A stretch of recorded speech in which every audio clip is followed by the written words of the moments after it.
Yeni masjid ve yeni öy. İli vilayetiga qarashliq To'qisdara, Mo'ng'ulkura va Tekes nahiyaları chorvachilik asos qilingan joylar bo'lg'ashqa, yer islohoti, kooperatsiya degandek siyosatlar bu yerlarga kechikib keldi. Dehqonlar, molchilar Sharqiy Turkiston Jumhuriyati davrida o'zlari egdorchilik qilgan terilg'u yerlari, chorva mollari va bog' varalarini burunqideklar boshqarib kelayotgan edi.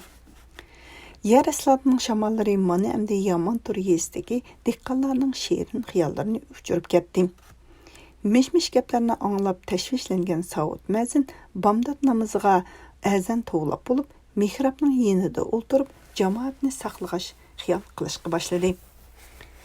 Ma'la masjidi 60 yil ilgariki jamoatning yordami bilan yasalgan oddiygina lamplik bir ig'iz uy bo'lib, 15-20 odam sig'atdi. Heyt namazlarda dalan supisi qo'shilib, oran 30-40 kishi namoz o'qiyolaydi. Saud Mazinning xiyolidan bu hukumat har kimning ortiq yerlarini pomishchik boy dehqon deb qalpoq kiygizib, qo'rqitib tortib olyotdi. Mushu kungacha cho'ngroq bir masjid selib ololmadik. Acaba cho'ng begimning bir qismini vaqfi qilib etib bir masjid selib olsak qandoq bo'lar deganlar kashdi. Atiyalik nashtada Saud Mazin badashqan qurib o'tirib choy ichayotgan xotin bolalarga to'g'risi qurbonga bu ishni maslahat qildi. To'g'ri o'ylablar dadisi. Texmi to'g'risi o'g'limiz Qurbon bilan kelinimiz Zaynab va mana ikki bolaliq bo'lib qoldi. 3-navrimizdan mu xabar kelyotdi. Meningcha bularning mu uyini ayirib qo'yish vaqti kelib qoldi. Onun ustiga bolalarning yig'a, jidallari sillinimi tuzuk uxlatmayotdi. Bomdoddan avval turib ketgancha uxlayolmayotdilar. Shunga bolalarmi bir quruq qo'ra joy qilib olsa, masjidga mu yer ayirsak demoqchidim. Qurbonning onasi shu so'zlarni aytib, keliniga qarab kulimsirab qo'ydi. Saud Mazin hech xiyolga keltirmagan mundaq muhim bir ishni xotinidan anglab, qoyil bo'lguncha beshini langishtirib Qurbonga ma'nilik tikildi va Qurbon o'g'lim, sen hukumat ishi bilan, men jamoat ishi bilan xotin bolalarning g'imini o'ylab qo'ymabdiq. Sen nima deysan bu maslahatlarga dedi. Qurbon dadasining va onasining maslahatiga qo'shilganligini ifodalab, tamkin holda mundaq dedi. Hukumatning rostla payli yomon, dada. Jelil yuz nilqa taraflarda 5 milyon ortiq yer barlarni tizimlab tarkib ayırıp etibdi. Janub taraflarda bo'lsa bir muncha Uyg'urni pomishchik deb yerlarni qo'ra joylarni tortib olib, buzuq unsur qilib qo'yibdi. Ba'zilarini etib tashlabdi.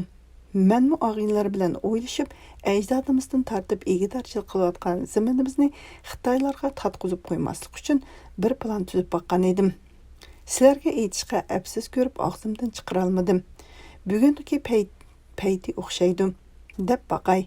Bizning qo'ru joy beg'imiz 8 mil keladi.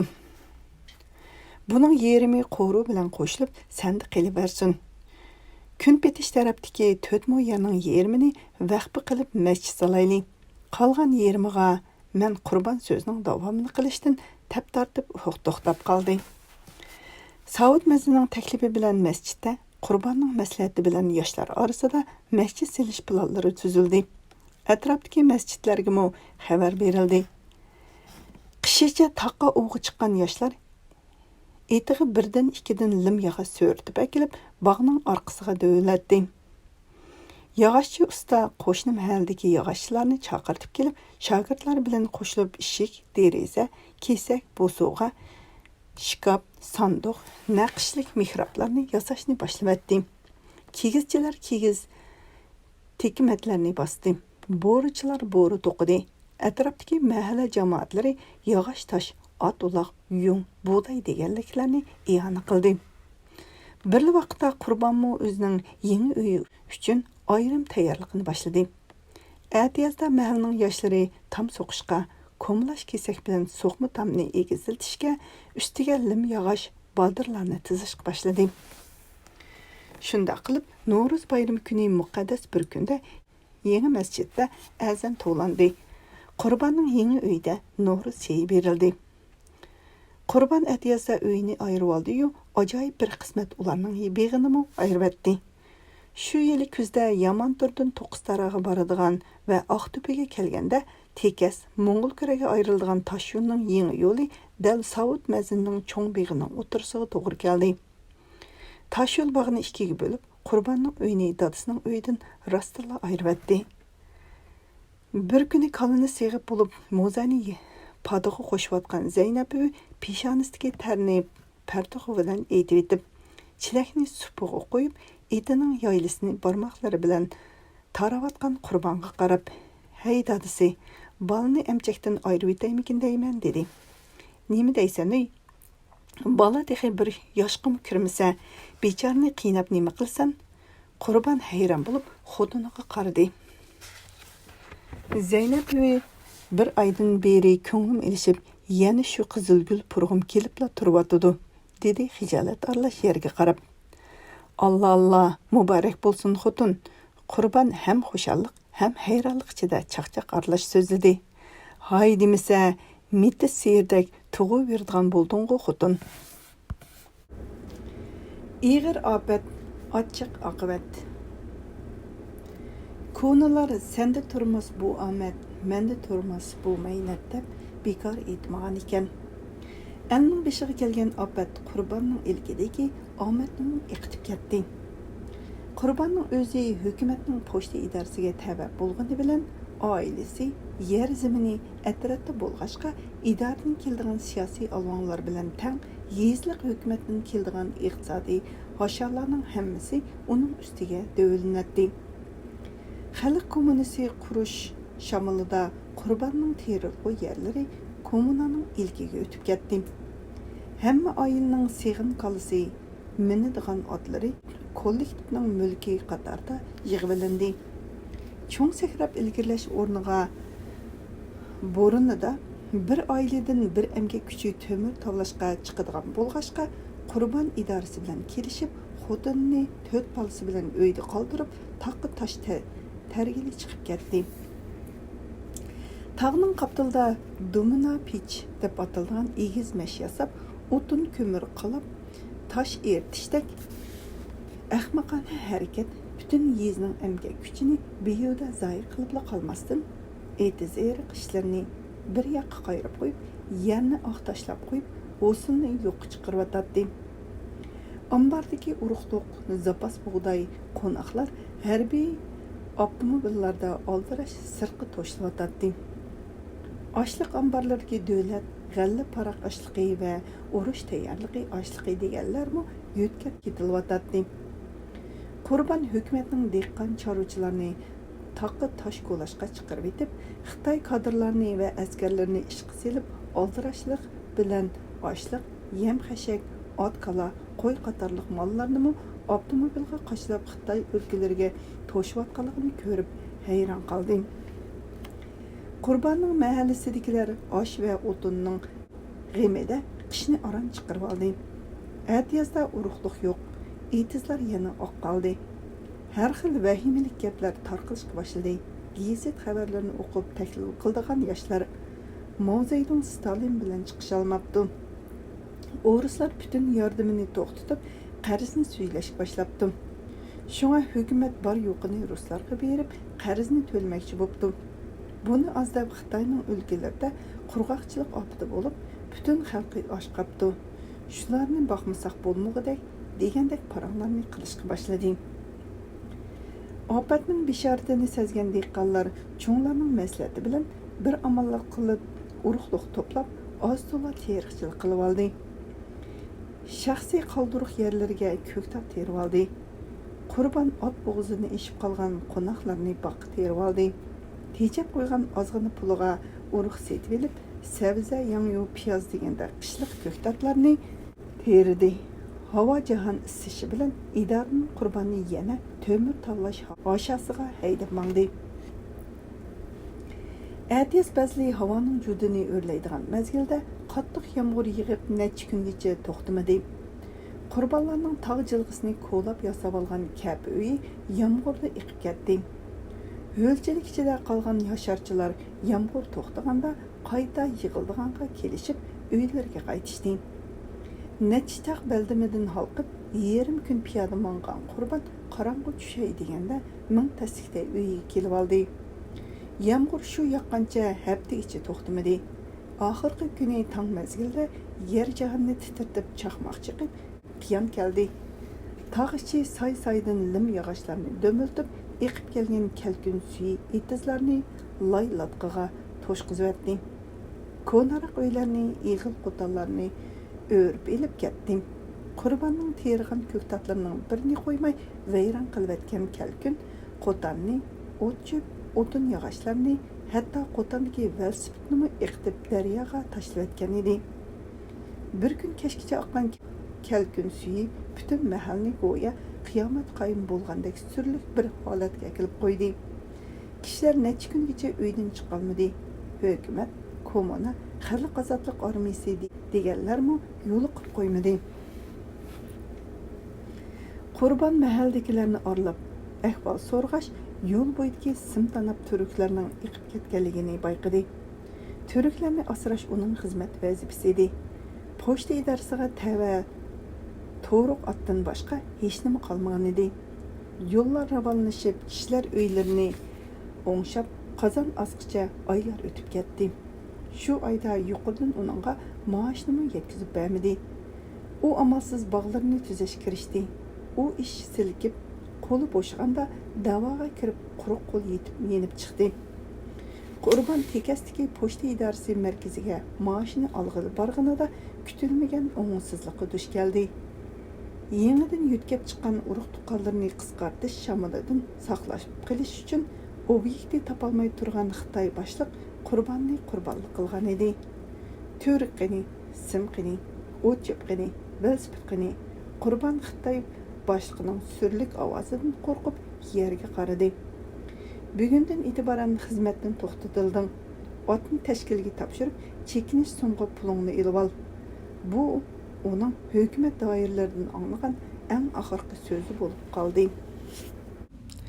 Tasodifiy pishganlik. O'lmakning ustiga tepmak degandek qurbonni yana falokat bosdi. 1962 yil may oyining oxirlari edi. Qurbon mahalla masjidida peshinni o'qib bo'lib, masjid oldidagi supida jamoat bilan paranglashib o'tiradi. Taş yo'ldan rolni urib mahallaga kirgan yuk avtomobili uddul masjidning oldiga kelib to'xtadi. Eshikni ochib sakrab tushgan do'g'loq yigit beshidagi xurum shapkasini qo'liga olib, avtomobil eshigini qattiq ovoz chiqarib yepib etib, "Assalomu alaykum" deganicha salom berib, jamoatning oldiga keldi.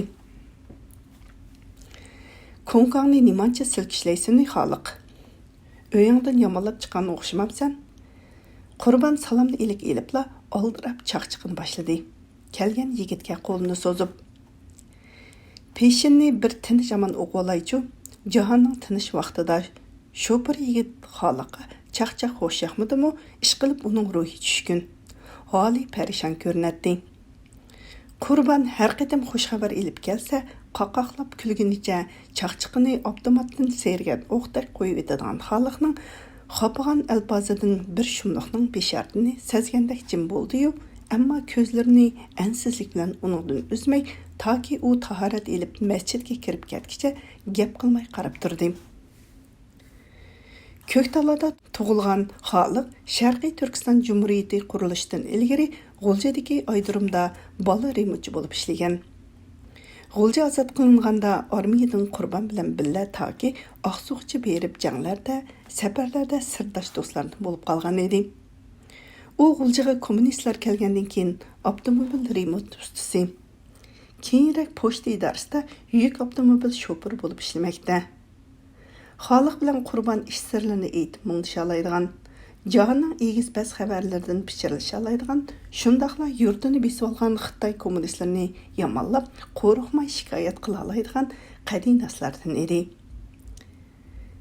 Ish chataqag'ina xoliq namozdan chiqibla supida o'ltirgan Qurbonga qarab so'zni boshladi. O'rislar chegrini ichmatdi. Hafta bo'ldi, shada tuzuk odam qolmadi.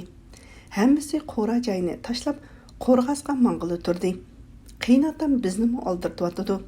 Uy besati, qattiq quruq mol-mulkni tekasdagi akamlarning uyiga tashlab qo'yish uchun mashinaga besib ketyapman. Şəhərni şərməndiga tashlab keçibdim. Degandek, hamman kassang, oran olgan shah Xitoyga o'ngchi qolmamdi og'ina. Sen nemiga aldiraysan? Ko'kkiz akang sovutib qo'ymaganda u yerda. Qurbonning chiroyi o'ngdi. Hey Qurbon, armiyamizni Manasda to'sib qo'ygan, bizni Oqsuda qurolsizlantirib qaytarayotgan Palaniyov, Postaniyovlar hammasi degandek necha yillardan beri Soyuzga ketib bo'ldi. Endi mana xalq qo'zg'aldi. Balki shu taraflarda orzu-armonlarimiz chechaklab qolar. Xalq ham chorasiz, ham orosaldi bo'lib, shundaq deydi-da, Qurbonga ishorat qilib, avtomobilning yeniga mangdi.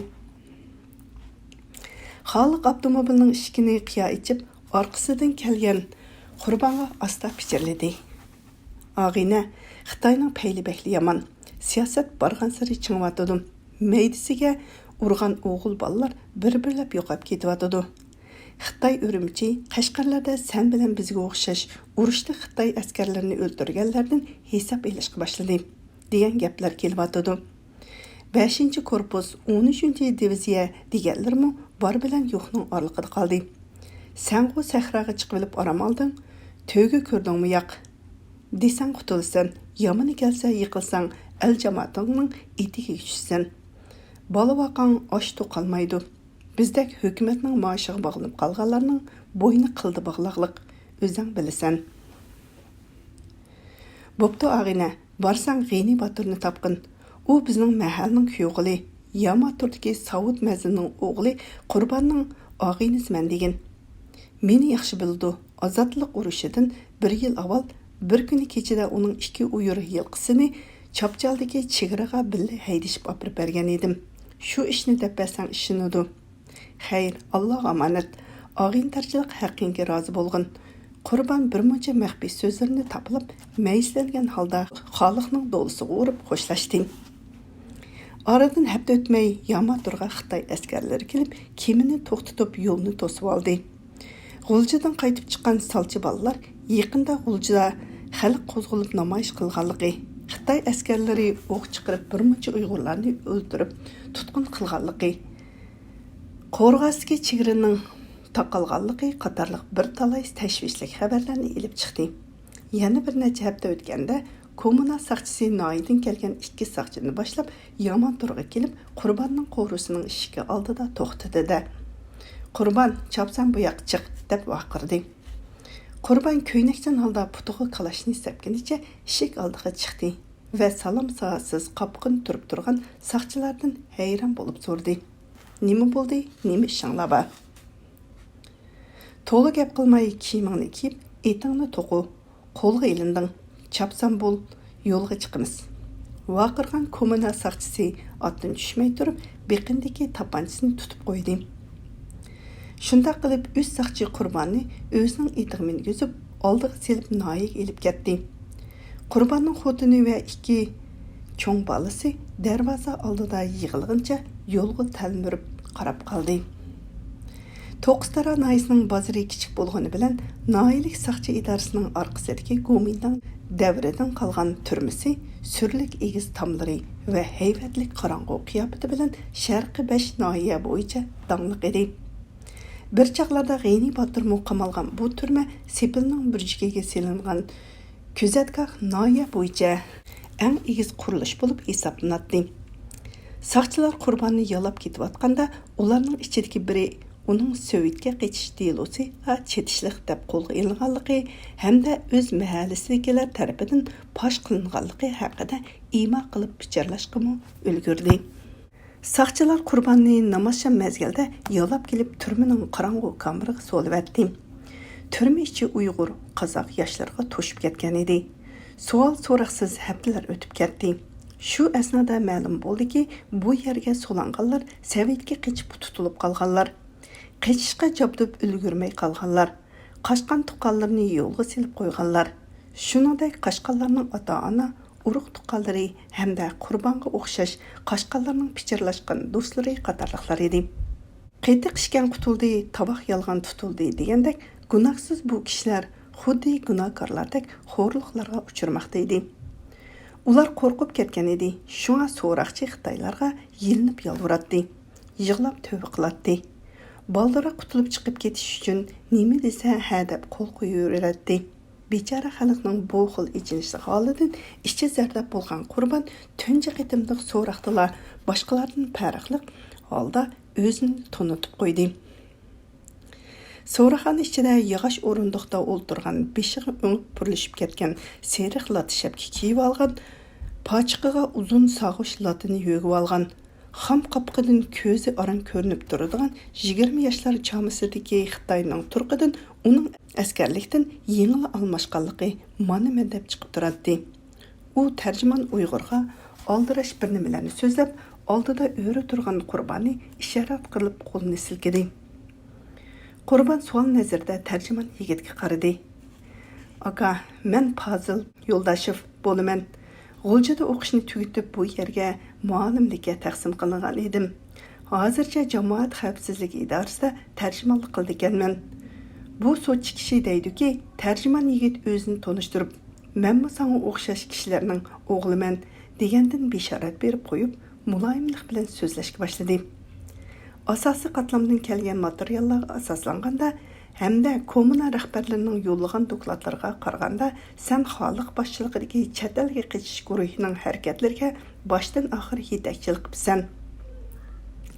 Partiyamizning qonun siyosatlari ochiq. Naq aksin inqilobchilarga, Sovet revanşizmchilarining xalqchilarga qaqshatqich zarba berib, Dünya Sosyalizm lagerining Jungo Kommunistik Partiyasining manfaatini qo'g'dash bizning burchimiz. U yana jinoyatingni to'nib, vaqtida iqror qilsang, jazoing yeniklaydi deydi. Fazil so'zini tugitib, so'roqchi Xitoyga qaradi. So'roqchi Xitoy qo'lidagi qog'ozlarni uyan-buyan o'rib-cho'rib qarab chiqqandan keyin yana qurmonga tikildi-da, og'zini ochdi.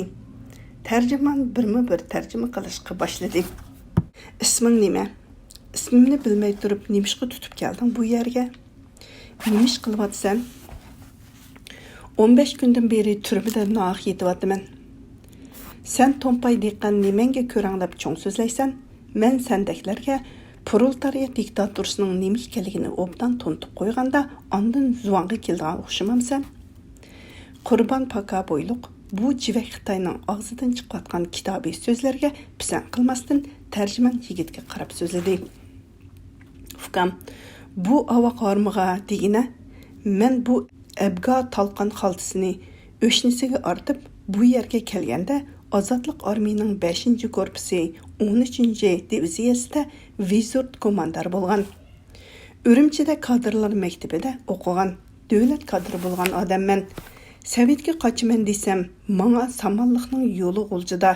G'uljiga qo'rg'asqa berib, avar bo'lib yurmagan bo'lardim. Ana avu Yamaturdagi Sansanbalning g'arbida hozir Chapchalga qo'shib olgan yerlar bizning Yamanturga tava yerlar bo'ldigan. Qancha qitimlab Qora Tamdan 731-nomerlik Urankanning orqasiga o'tib, chegara bo'yidan qochib ketgan yilqa o'tkizlarni tutib kelganman. Nimaning jinoyat, nimaning adolat ekanligini so'zlamasam obdan bilaman.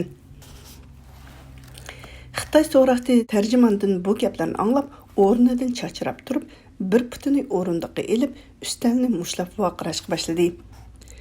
Biz keng ommaning inkosiga, paketga qarab hukm chiqaramiz. Sening kim bo'lishingdan qat'iy nazar partiyamizga osiylik qilganlarning jazosini beramiz. Elib chiqib ketinglar bu jahil naq aksil inqilobchi unsurni. Shunda qilib Qurbon hech qanday savol so'roqsizlar yana bir oy yetib ketdi. To'qistara nahiyalik partkomning muavin sekretari, siyosiy qonun ishlariga mas'ul muavin hokim Abdurahmonning ishxonasida chet elga qochish delosiga oid doklad berish yig'ini ochilmoqda edi. Qonun sohasidagi har qaysi bo'lim boshliqlari ishlangan xizmatlardan doklad bermoqda. Egri beziq mijoz bilan surli ko'rindigan 50 yoshlar chamasidagi muavin sekretar Abdurahmon bir yoqdan anglab, bir yoqdan xotira yozib Naimizning Sovet revanşizmchilarining qo'yniga o'zini atqanlar 216 nafar, tutilganlar 46 nafar, izlariga yo'qlar 35 nafar, boshqa chetishlik guruh a'zolari 76 nafar. So'laqdagilarning hammasi degidek birinchi so'roqda jinoyatni iqror qilib, iqrornoma xotirasiga qo'l qo'ydi. Faqat yomon turdan tutib kelingan Qurbon Savut degan naq aksin inqilobchi iqror qilish bu yoqda tursin, so'chimizning so'riqini rad qildi. Sud bo'lim boshlig'i so'zlab shu yerga kelganda Abdurahmon qo'lidagi qalamni tanglab turib, uni to'xtatdi-da so'radi. U qancha yoshlarda ekan? 30 ning ustida. Nima ish qildi ekan? Pochta idorasidan haydalgan Yamaturda kichik atratda dehqon ekan. Texi men armiyada komandir bo'lgan, Urumchida o'qigan deb so'roqchimizni ko'zga ilmay haqoratlabdi. Abdurahmon ustaldagi xotira daftariga qaragancha yezishni to'xtatib, uning so'zini angladi. Hamda xiyol ekranda Aqsuga atlanadigan qismlarni boshlab, daryodan o'tib Yamanturda qo'nganda tekas To'qistaradan Muzdavan orqali Aqsuga tushadigan tog' yo'lini yaxshi bildigan yo'l boshlig'ichini izlab, Yamanturdan 4 balani askarlikka qabul qilganligi va 18 ga kirdim deb ching turib olib, askar bo'lgan qovul baslik Qurbon paydo bo'ldi. Hatto Urumchida uchrashganda uningga davlat kadri bo'lgandan keyin milliy aqidani unutmaslik, Uyg'ur xalqining hurriyati uchun har qanday vaqtda tayyor turish haqida ta'lim berganligini, Qurbonning vatanim, millatim uchun har doim tayyorman komandirim deb qasam ichganligini ko'z oldiga keltirdi. Abdurahmon sekretar Qurbon Aqsuda askar bo'lganda batalyon komandiri bo'lib, Qurbonni Vizvud komandarligiga o'stirgan edi. Qurbon Urumchida o'qiyotgan chig'ida bo'lsa, u Urumchidagi siyosiy qonun maktabining o'qituvchisi edi. Yig'in oxirlashganda Abdurahmon sud bo'lim boshlig'ini chaqirdi va Qurbon Savutning delu materiallarini o'ziga akirib berishni topshirdi. Oradan 3 kun o'tganda Qurbon turma ishxonasiga chaqirildi. Gündüpay uni eshik oldida to'xtatib qo'yib, ishxona ichiga kirib ketdi. Sud bo'lim boshlig'i ishxonada turma boshlig'iga so'zlayotdi. Qurbon hozir qo'yib berildi. Pash qilish materiali atrofdagi 5 xil unsurlarning suiqasdi bilan hozirlangan ekan. Qurbon aslida Sovetga qochgan og'ingizni to'sigan ekan. Yana kelib Qurbon bilan qochqun Xoliq ikkisi armiyamizdagi vaqtida muavin sekretar Abdurahmonning qo'l ostidagi jangchilar ekan. Bu deloni Abdurahmon sekretar o'zi bir taraf qildi. Mana rasmiyat hujjatlari. Shu kuni soqchilar Qurbonni ilgari qandoq elib kelgan bo'lsa, xuddi shundoq shaklda Yamanturga qaytirib keldi hamda atraf boshlig'iga. Qurbon qo'yib etildi. Avvalgi dehqonchiligini qilaversa bo'ladi dedi-da ketib qoldi. Sekretar Abdurahmonning komuna cho'ng atrat va kichik atrat boshliqlariga toplab qo'yish uchun aytgan muhim so'zlarning birsimi yetkazilmadi. Apatlik yillar 1966 yili yoz fasling. Suv beshidan lay edi. Rast yolg'onni ayirib bo'lmoq tas bo'lgan mish-mish paranglar bilan tangla cho'ng atratda yig'in chaqirildi.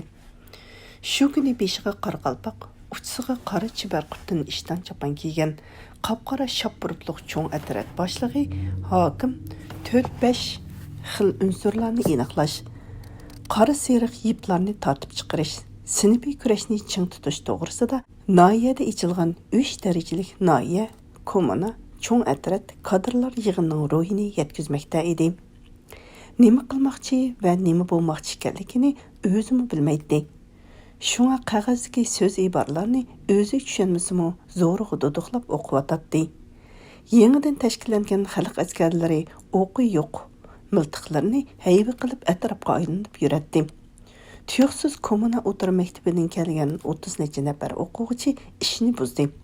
Ularning orasidagi Talati So'rin, uzun bo'yin birsi cho'ng atrat boshlig'ining so'zini bo'libla, sinfiy dushmanlarni yo'qotayli, Pomishchik abla shijangni tartib chiqarayli deb to'ladi. Qolganlari sahnaga etilib kelib, yig'inga qatnashish uchun kelgan kommuna boshlig'i ablani so'rab tortishtirib, beshiga qog'oz qalpoq kiygizib, qo'lini qayirib turg'izib qo'ydi.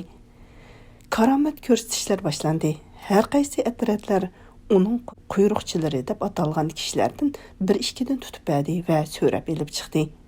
Cho'ng atrat boshlig'i hokim shu sahnaning o'zila bosh qo'mondonga aylandi. U sharat qilgan hamon betalaydan birsi sahnaga tortib chiqariladi. Hamma dakki-dukkiga tushdi.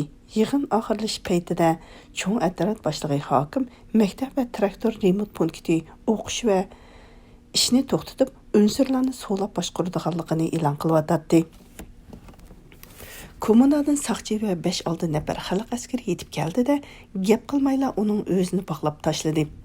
Saqchi qo'rqib dugdib ketgan dehqonlarga naq aksil inqilobchi 5 qara, uningga yurikimi qara deb qo'shilgan edi. Hokimning qo'lga ilinganligini har qaysi ataratlari bugun tartib chiqarilgan kommuna boshlig'i Abla va cho'ng atarat boshlig'i hokimlarning quyruqlarini tartib chiqarish lozimligini taplab, yig'inni tarqitibdi. Shunda qilib bütün kanit egichaqsiz, boshpanaqsiz qoldi. Ishlab chiqarish to'xtadi. Kimning kimni boshqaradiganligini hech kim bilmaydi.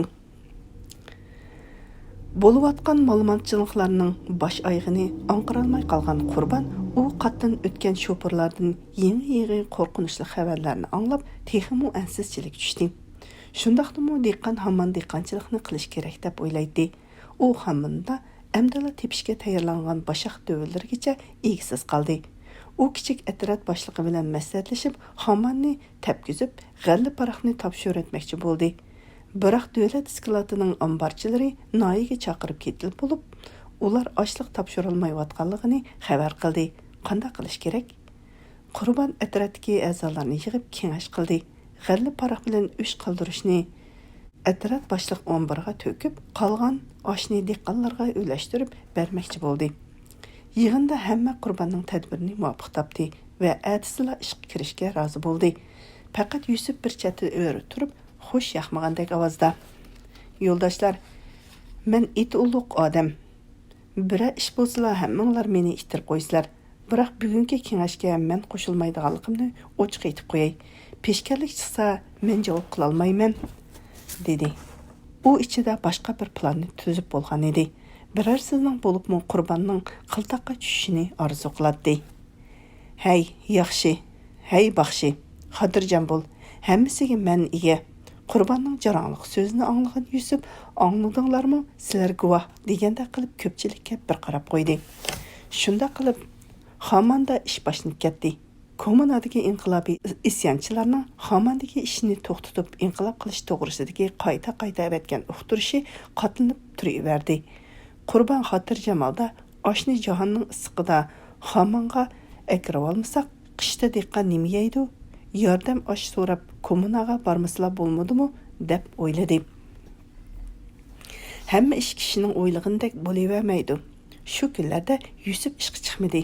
U o'ziga tegishli bug'doy o'lishini uyiga akirib elibla, atsi etini to'qib kommunaga yetib keldi. Qiyin akisining uyiga tushib, kashta chaqirgan mehmonlarning ismliklarini muzokara qilishga boshladi.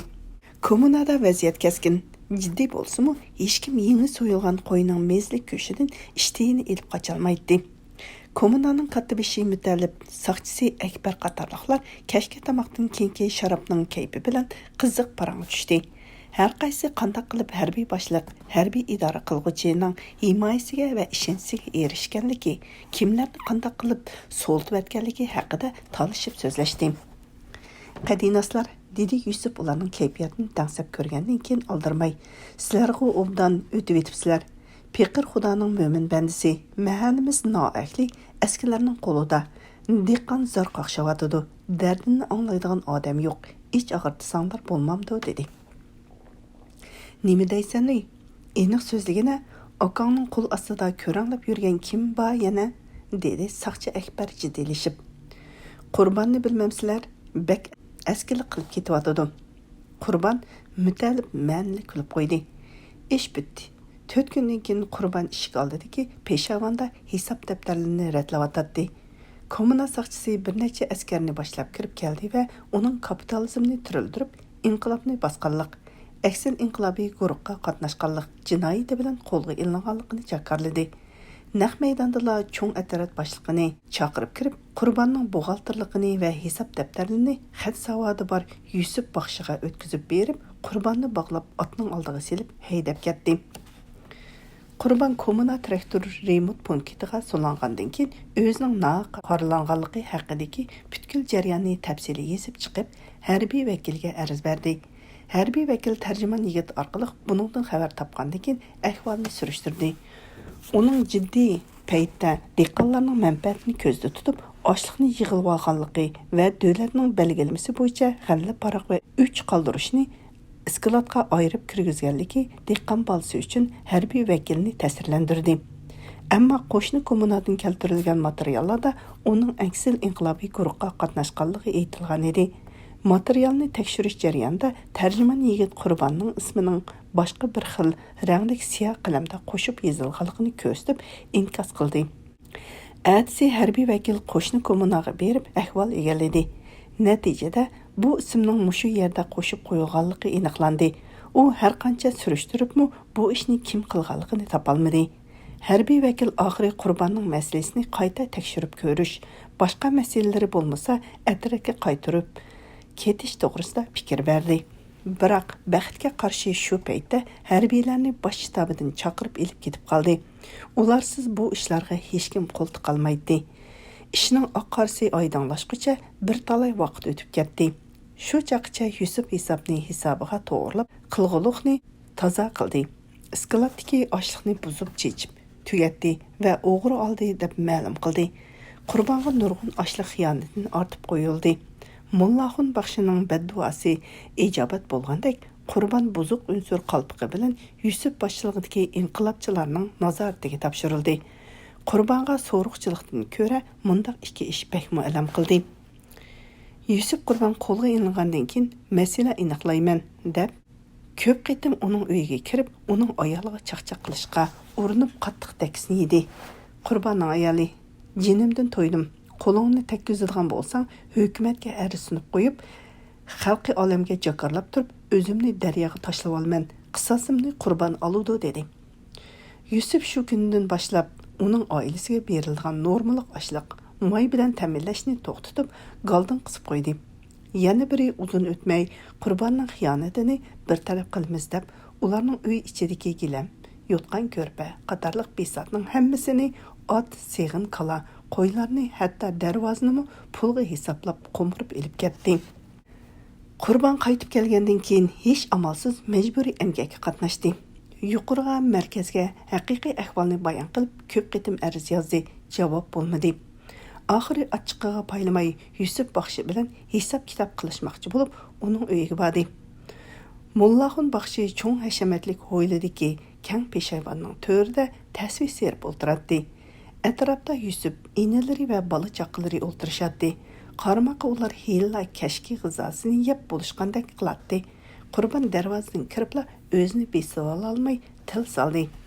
Hey nomard baxshi, haqiqatan hukumatning qo'rqmasangmi, Xudodan qo'rqsang bo'lmamdi? Kishining ishigini qo'murib chiqib ketdi degan qip-qizil bulongchilik emasmi? Mahalla deganing o'g'ri yolg'ini bo'lmamdi. Xiyolingda jahon o'ngcha menga qoldi deb qilg'iliqingni qilib otamsina, aldirma kazaplar. Ha, hisob bersan texi. Qurbon sen degan buzuq unsur aqlingga hoy berib, orqangga yansang bo'lamdikin, qeri baxshi uni mansitmagan holda so'zladi. Tüfi, qizil ko'z hiligar, shaytonga dars berdigan mal'un, al-qisasi minal haq degan gap bor.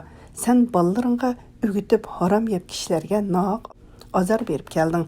Do'zaxning azobini mushu olamda ko'rarsan, ilohim. Bu til Yusuf va uning inalariga eg'ir keldi. Ular chachirab o'rnidan turdi-da, qurbonga o'qdak etildi. Ular dastlab bo'g'ishgan bo'lsa, hayal o'tmay silkishlab mushlashga tushdi. Qurbon to'ri bilan otgan har bir mushtida divaylab kelgan birini yerga tik tushiradi. Yerdan qo'pib eslib yana yerga tushgan Yusuf ochiqida o'milab berib bosug'ida turgan kakini qo'lga olib, qurbonning mursiga bir urdi. Qurbon uddul mush bilan urib, Yusufning tishini to'kverdi. Var-vurni anglab, yugurib kelishgan xaloyiq ming tasda ularni ajratib oldi. Xab, zangilar. O'tmishdagi Xitoy amaldorlarga chiqimchilik qilib, besora xo'rlab, qinimizni ichishding. Hisobi yo'qmikin deyishma, hey baxshi. Yer islatida zangi dadangdan qandoq hisob olganimizni unutib qolma. Sen bilan qiyomatgacha davolishman. Qizil tiniqim hamon bo'yningda. Qurbon chiqib ketib etib, beshini aylantirib ularga qarab vaqirdi.